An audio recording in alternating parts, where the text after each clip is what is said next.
Psychoanalysis and Philosophy, the kick of Kink.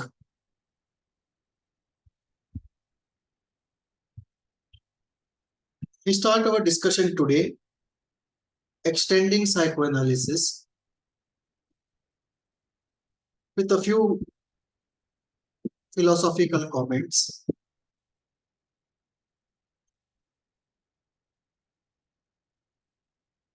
Traversing into the area, or let me say, transgressing into the area of kink.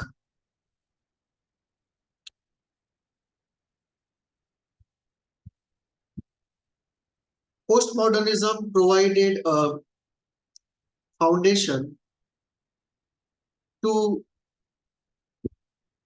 parts of feminism, definitely to the queer movement, and ironically later on to the kink movement.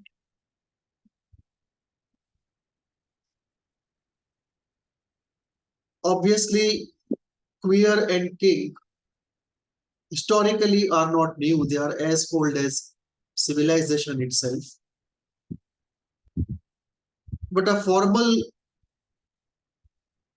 definition, a formal categorization as a group in social discourse and as a formal area for study,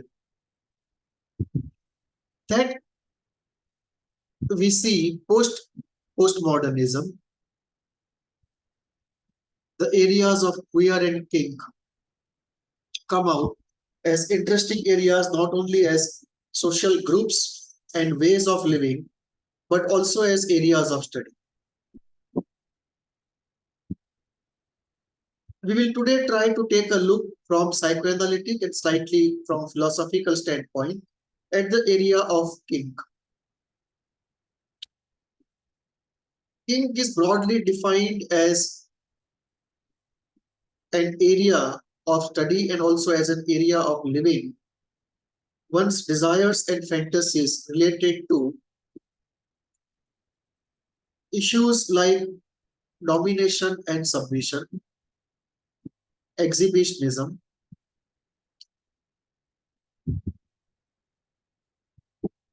role playing,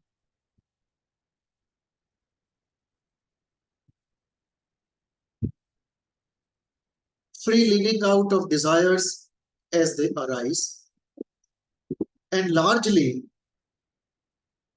kink is living out something that is in contradistinction to the accepted norm. In one sense, therefore, kink is what is not acceptable to society at any given point in time as a norm. Zizek gives one definition of real in Lacanian terms as something that resists definition by definition.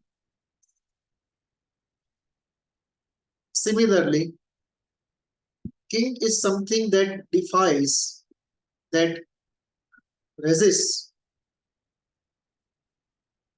the acceptable normal by definition. So it is definitely not the acceptable normal. And as the acceptable normal changes, the definition and constitution of what is kink also would undergo a change. There is definitely a kick in the practice of kink, both verbally or in action. And this kick comes from transgression.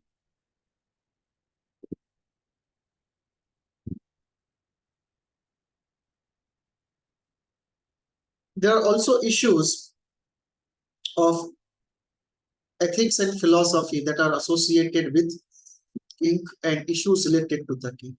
So let us start our discussion today by first getting into the area of Kink, apply some psychoanalysis, some philosophical concepts, and start developing a base from where we can elaborate further in coming conversations. So Kink has this kink of transgression. It can be domination, submission, it can be role play, it can be exhibitionism. Essentially, it is not what is accepted by society. And in this transgression lies the pleasure. So if we look at the psychoanalysis of Kink, the unconscious motivations for Kink, one of the motivations, though not the only motivation, is the pleasure of transgression. We'll see what other motivations are.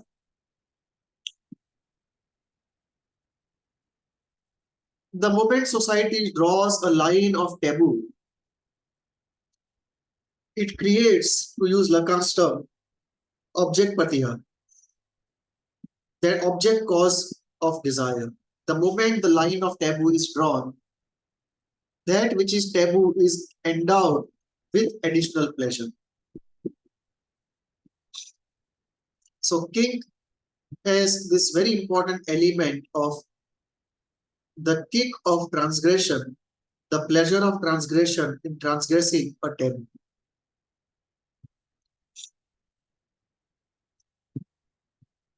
Second way to look at Kink is to look at sex which is freed from the norms. It is to look at pleasure which is freed from the norms of society. And if we confine ourselves to the sexual aspect of Kink, and if we define broadly, instead of sex, if we use the word erotica, and instead of flavors of free sex, if we were to say flavors of free erotica, we can put the free erotic in different contexts. And in different contexts, the free erotic takes a different meaning altogether. So Kink can be practiced in a variety of contexts. And based upon the context, the Kink itself acquires a different meaning in terms of its origin, its experience, and its purpose. Let us take 4 contexts in which Kink is practiced. The first context is the context of Western individualism and hedonism, where you say,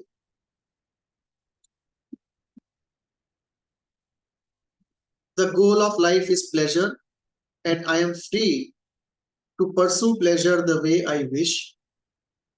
And I am not content with pleasure offered within the norms of the society. I want the pleasure of transgression, and therefore I go to Kink. So Kink there essentially is a pursuit of pleasure of transgression, an exercise of freedom of the individual, an exercise of hedonistic pursuit of pleasure.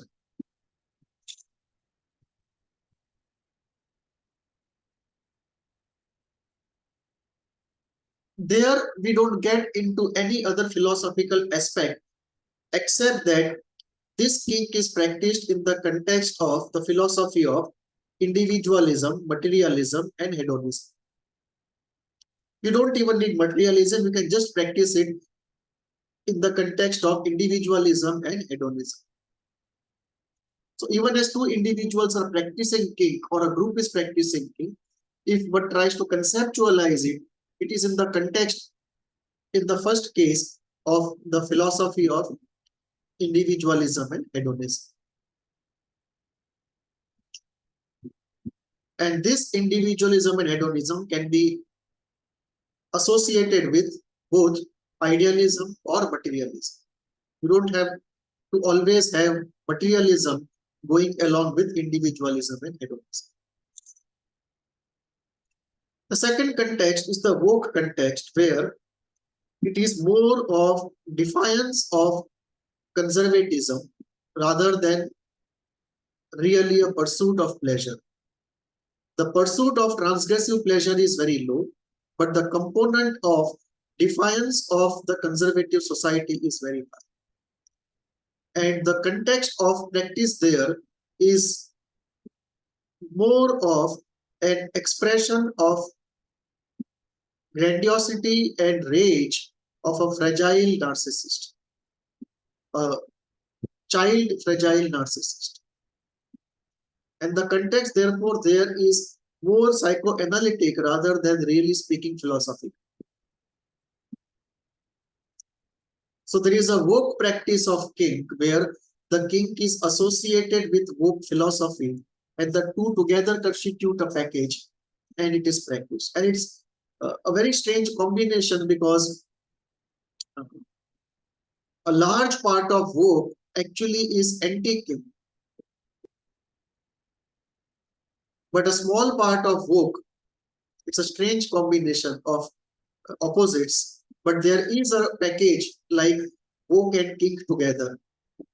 And this wokish kink is more practiced out of defiance of the conservative society rather than a deep-seated personal pursuit or a deeply anchored philosophical expression. The third context in which kink can be practiced is in the context of a spirituality which accepts freedom as the core. And one can think about the commune of Osho Rajneesh, where sexuality and desire were freed from the shackles of society, and many would have practiced kink there without perhaps calling it kink. The context there is spiritual. So kink there is practiced as releasing of pent-up desire so that one can move towards enlightenment. So the idea of kink there is transitory. It is healing oneself by catharsis and satisfying one's desire without any repression, so that freed from the trauma and unfulfilled desire, one can move towards enlightenment. So the origin, practice, and purpose of kink here is completely different. It's completely spiritual. It's neither an expression of individualism and hedonism, nor it is an expression of defiance or childish narcissistic rage. It is essentially anchored in a spiritual context. From ancient times in Hindu spirituality,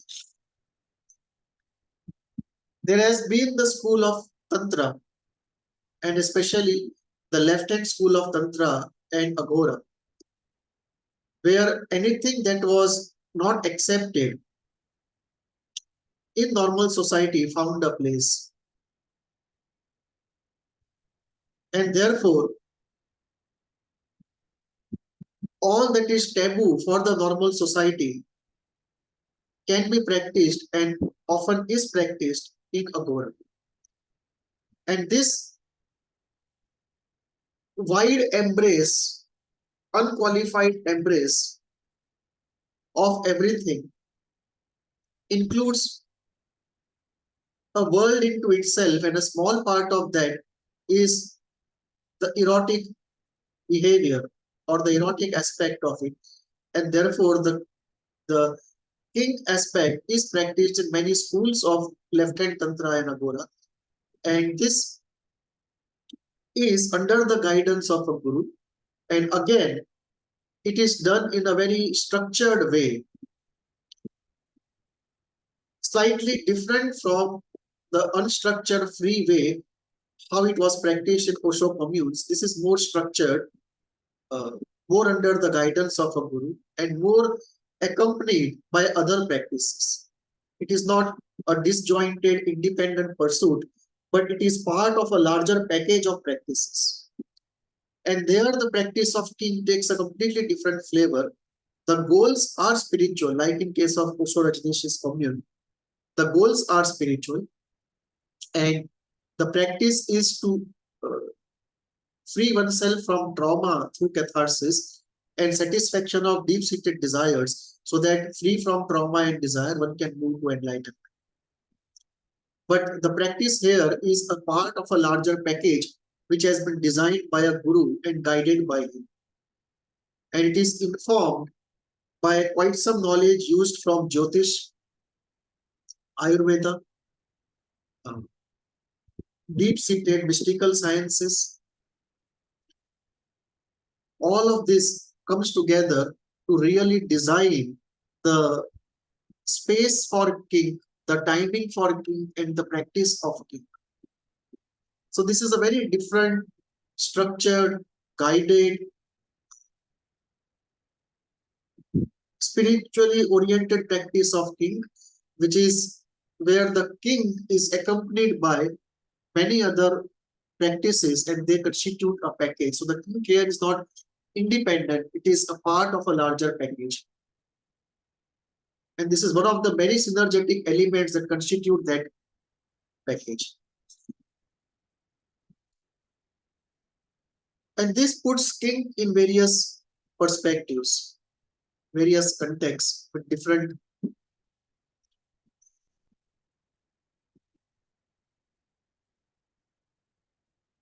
situations related to their origin, practice, and purpose. One can also take a look at Kink from a systems approach to mental health. And obviously, like it was used in Osho commune or in Agora and Tantra, we can have a systems approach to mental health using Kink for both catharsis and satisfaction of desire in a very controlled, sanitized, and sublimated context. This takes us into a principle different from that of Western psychotherapy. Western psychotherapy is rooted in the principle of reflecting, not acting. And many schools in the East don't agree with that principle. They go by the principle of living beyond reflecting.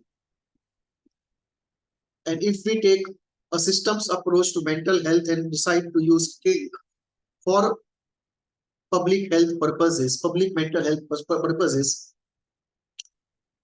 we'll have to move from the principle of reflecting, not acting, to living beyond reflecting.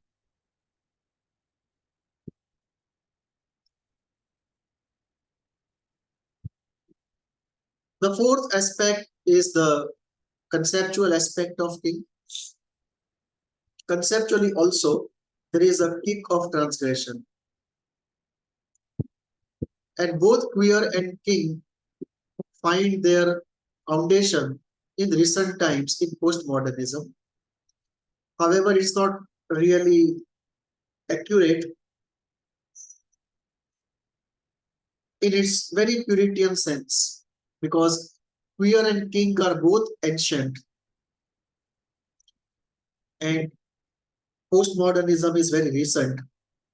So for thousands of years before postmodernism came into existence, the queer and Kink always had their own existence and conceptual theorization related to them. Unfortunately, much of it is not in the West, it is in the East.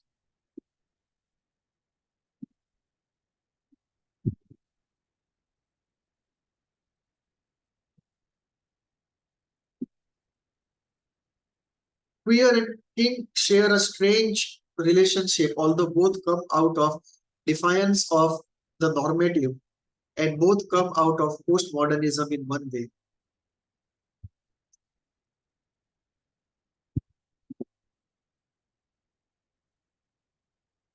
Feminism and queer in one way are mirror images of patriarchy, because both patriarchy and queer, they create an ideal. Patriarchy creates an ideal of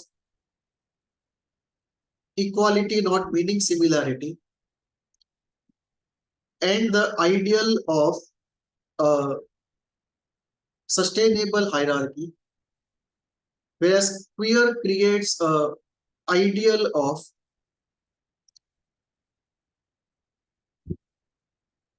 demolition of hierarchy without a concern for sustainability.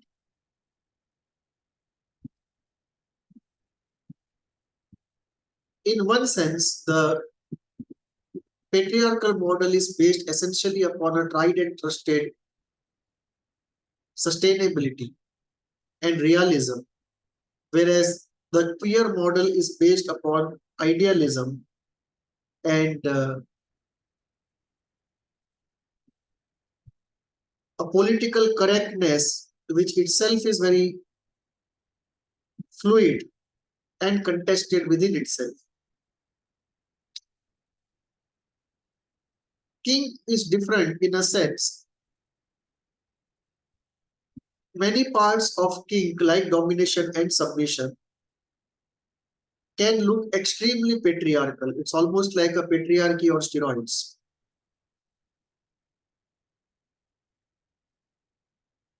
And therefore, one of the differences between the queer and kink is the queer is a very politically correct structure, whereas kink is based on deriving pleasure from the problematic.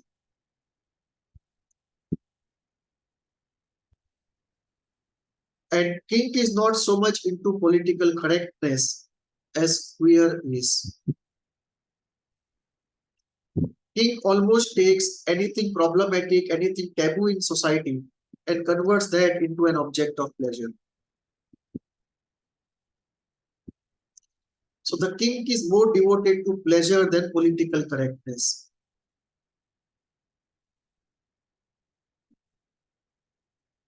And therefore, there is an inherent contradiction between the queer and the kink.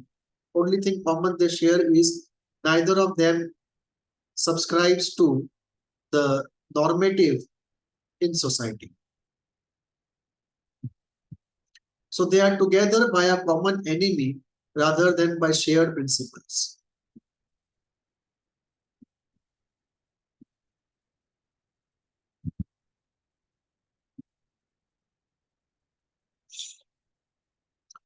If we were to put Hegelian logic to this situation, the patriarchy becomes then the thesis, the feminist or the queer becomes the antithesis, and the kink then becomes a synthesis. This is enough material to add fuel to the fire.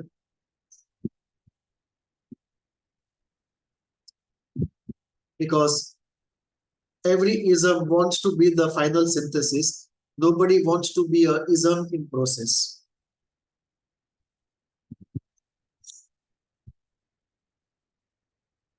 Having outlined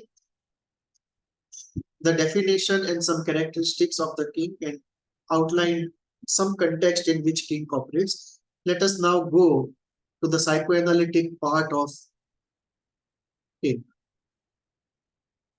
Especially two parts which psychoanalytically are very important: the concept of trauma and the concept of free desire.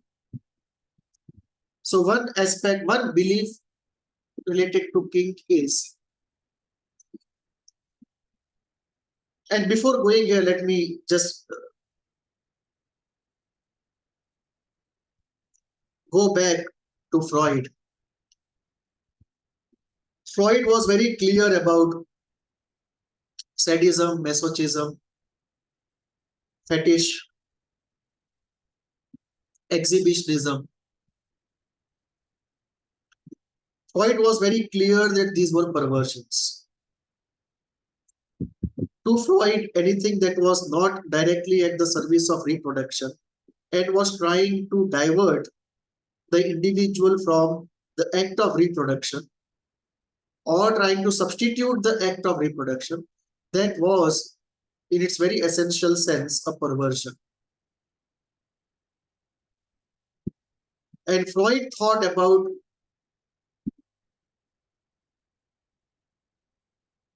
domination, submission in the sexual context as release of pent-up aggression, where the aggression is largely towards the parent figures or some aggressor, and that aggression, which is bottled up, is released in sadism directly onto somebody, or in masochism indirectly, where the masochist identifies with the sadist and through the sadist releases one's aggression. So sadism is direct release of aggression, bottled up aggression, and masochism is indirect, vicarious release of one's pent up aggression. Freud also talked about the systemic erotic coordination, that one is born with these component instincts of sadism, masochism, exhibitionism. All of these are component instincts naturally with us. And somehow all of them come together and are placed under the control of an overall genital coordinator, usually at puberty.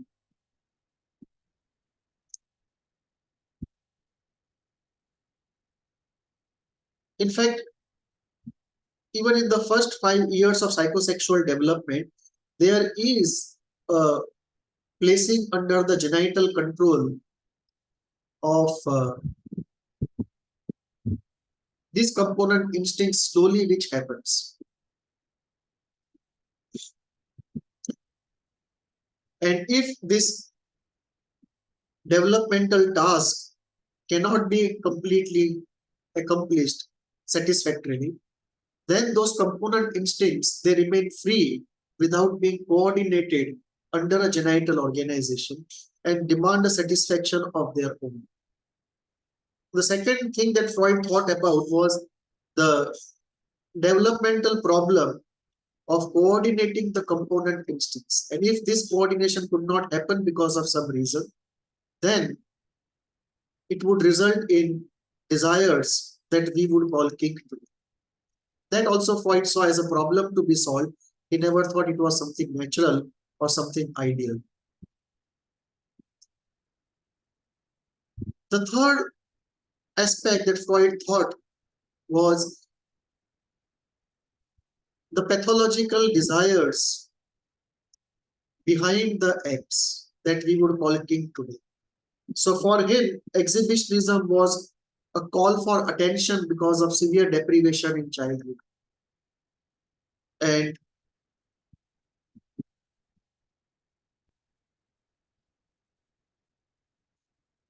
later on, he also theorized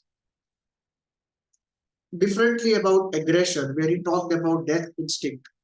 That if the death instinct is very high, the aggression becomes very high, and then the sadomasochistic desires would come into play. And he actually turned around. Initially, he thought sadism was primary and masochism was secondary. Later on, he thought masochism was primary and sadism was. So for Freud, kink was never an expression of free desire. It was always pathological in its origin.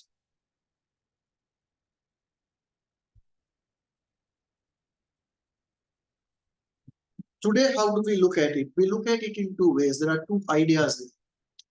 One idea is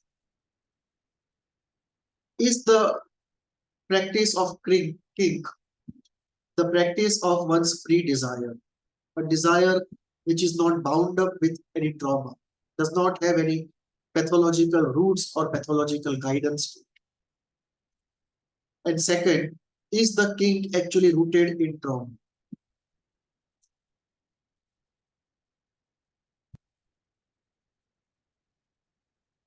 Perhaps both exist.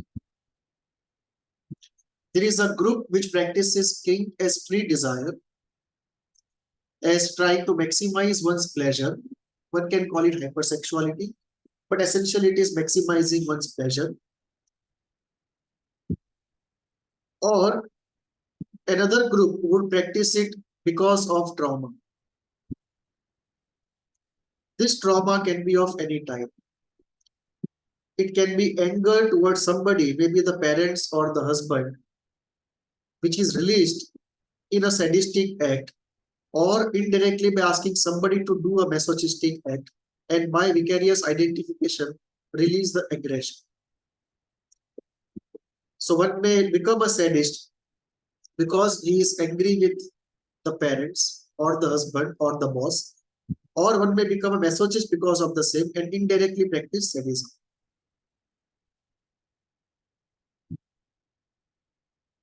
Three things come up if we look at it as trauma. So if we can ask the question that if we look at the group which practices kink out of trauma, and of course there will be a group where free desire and trauma both are partly at play. So three groups: group one practicing out of free desire, group two practicing only out of trauma, group three practicing out of both. If we look at the group two, that is practicing kink out of trauma,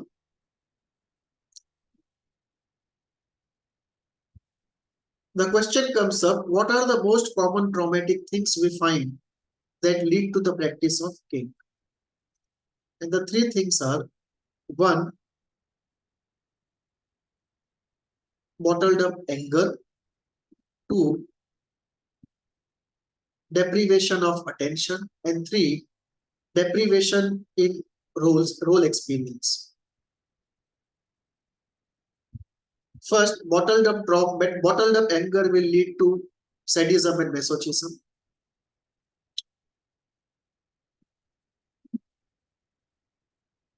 Bottled up attention deprivation will lead to exhibitionism. Bottled up deprivation in various roles that one has experienced will lead to moving into role plays of those roles to fulfill the deprivation that one has not adequately experienced. So that will lead to the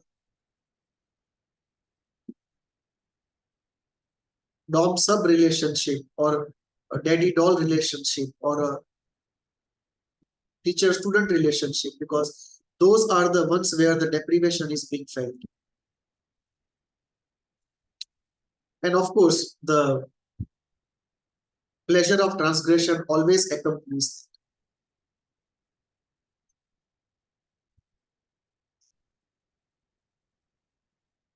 After a long practice of kink, and it often happens, as someone practices kink, the person also is in therapy, and after some time, 75% of that is solved, let us say.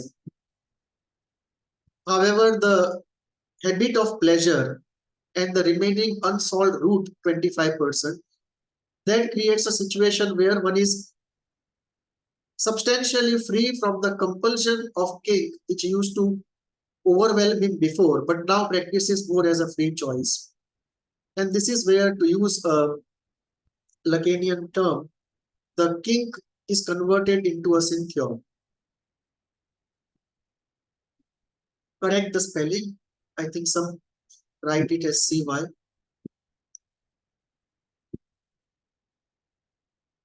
Syntheon means the symptom which used to cause great suffering is so thoroughly understood and worked through that although it has not been cured to the roots, but there is a distinct separation of suffering and the symptom. And one learns to live with the symptom without much suffering. In fact, often one derives pleasure out of that symptom. And Freud was very clear about it, of there being immense unconscious pleasure attached to a chronic symptom which consciously causes intense suffering. So, if one has adequately experienced, reflected upon, and worked on oneself, practicing kink and also has been in therapy, over a period of time, the kink that was once a traumatic response converts into a symptom.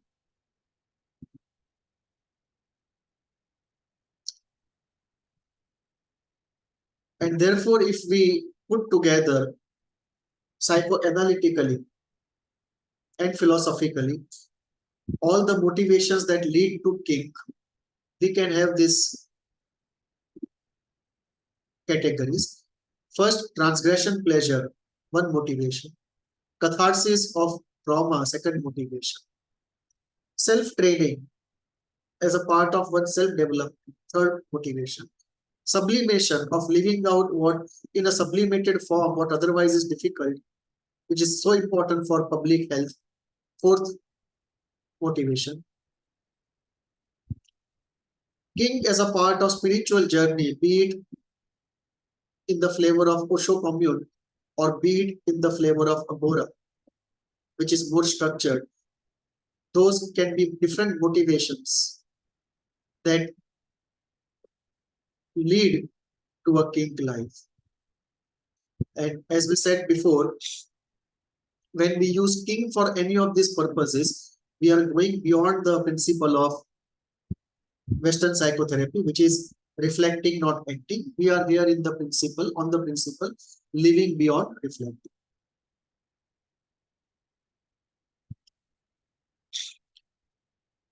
There is irreconcilable area if we compare queer and kink, just as there is a slight overlapping area of queer and kink.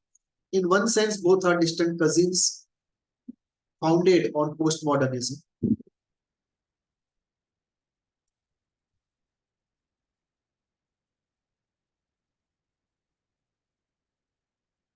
If we look at ancient Indian holistic approach, and I have put that in my model of the mind called HEAT, and the philosophy there is what I call HOP, holistic optimum pluralism. We look at that approach. Kink does not become taboo, kink does not become something to be persecuted, but kink is assimilated as a part of the larger canvas of life, which is very different from Freud, who called it perversion and patriarchy. So the Indian holistic approach is very different from the Freudian approach, which would see it as a perversion and occasionally also would see it as patriarchy.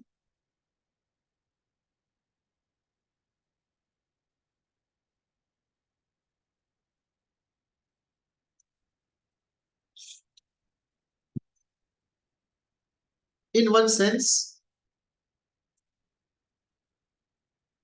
it's something that Kink has to realize that Kink doesn't need left, Kink is right.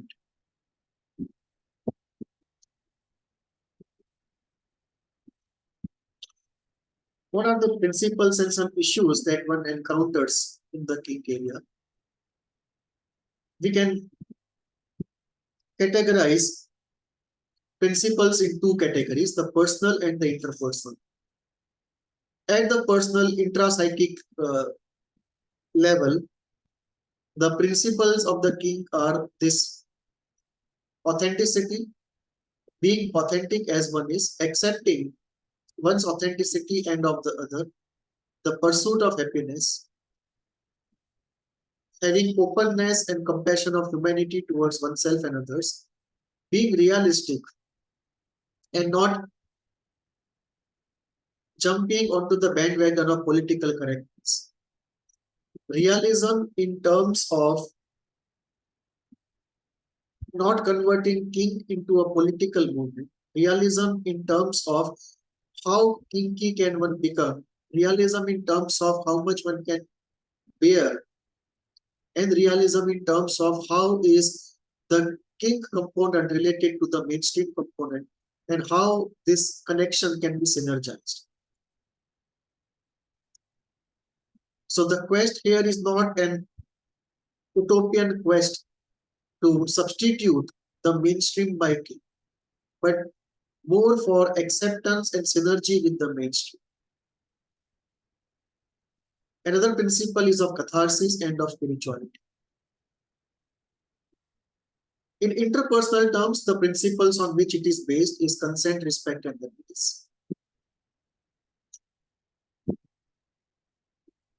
Criticism comes that kink is, on one hand, some people say kink is a play, some say kink is abuse. And the answer given is it is abuse by consent, and therefore it is not abuse, it is pleasure. It is just that the route to pleasure is very different from convention. And therefore the word abuse is not really the right word, because it is solicited, it is invited, it is requested. You don't request an abuse. Some criticize kink as a patriarchy on steroids. It is not exactly true. It is based upon consent and mutual respect.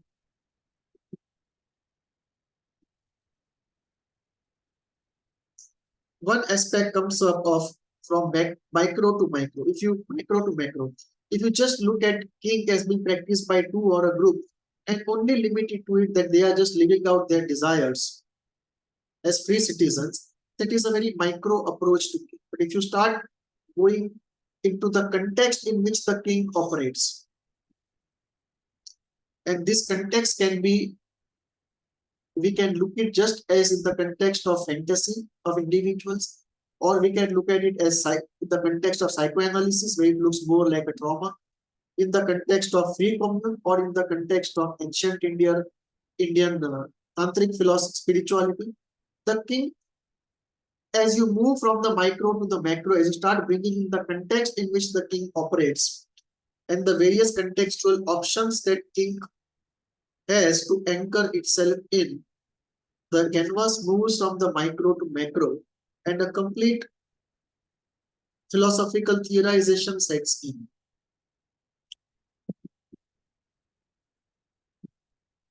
In moving from micro to macro, the context that sets in usually is spiritual or philosophical. Unlike in queer, there is no political ambition in kink. Another very important aspect of kink is it is like, in one sense, if you go deeper, kink becomes like an art. And then it's a movement from pathos to art, pathos to living, or occasionally it's a art of pain. In that sense, it's very existential.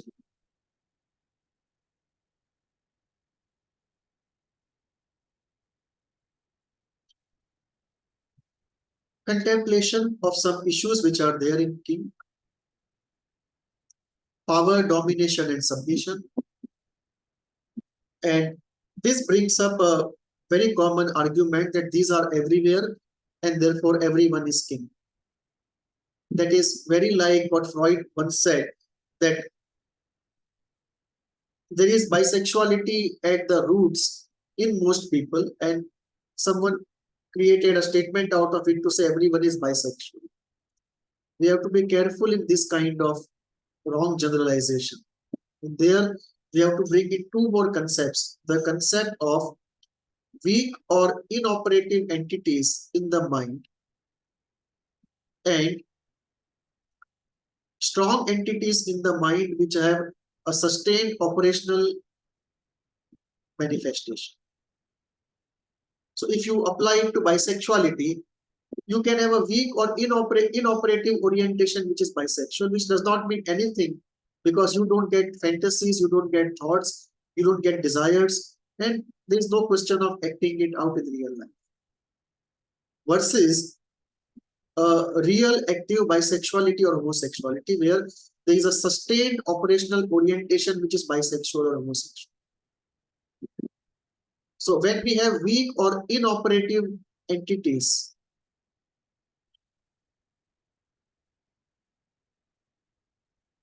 it is not correct to use a term which is reserved to describe the manifestation of a sustained operational orientation.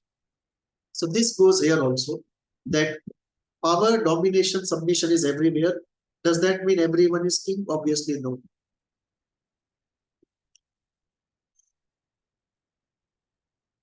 It is only when power, domination, submission gets into a particular form and into a particular intensity that the phrase kink can be used.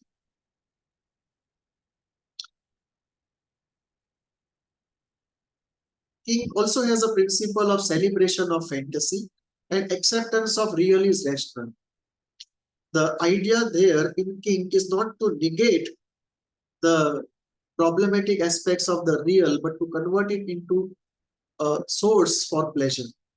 Unlike queer, where there is fight with what is deemed to be non-ideal, there is a fight with the real. So the queer is in a real fight with the real, whereas kink is more accepting of the real is rational.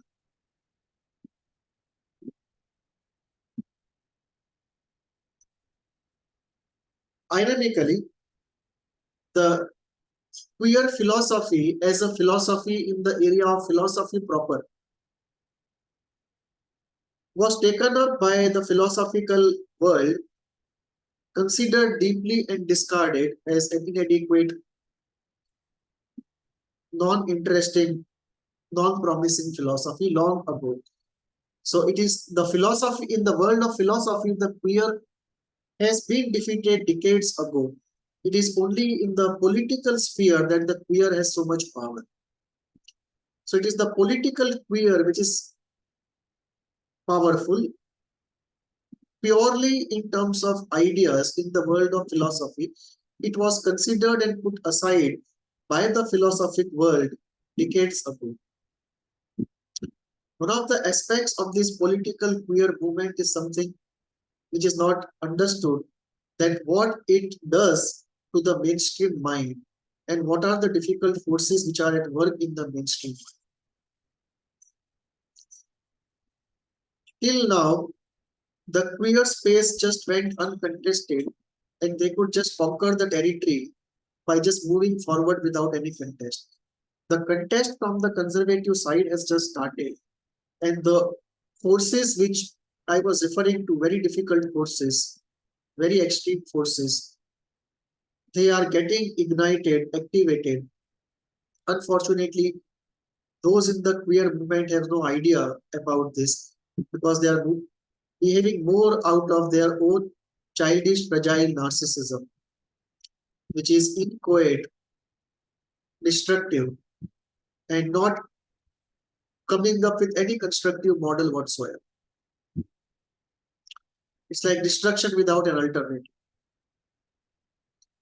And this is creating the movement to demolish the queer movement. And the movement has started. There will be a backlash, very severe. And if the queer movement is defeated before the queer movement has persecuted anybody, it will just be a backlash. But if the queer movement is defeated after it has persecuted many, we should not be surprised if the conservative fights back and wins and starts implementing a final solution. Fortunately, Kink is not so political, and that's what will save Kink and allow it to integrate with the mainstream. And therefore, the future of Kink is much safer than the future of queer. Thank you.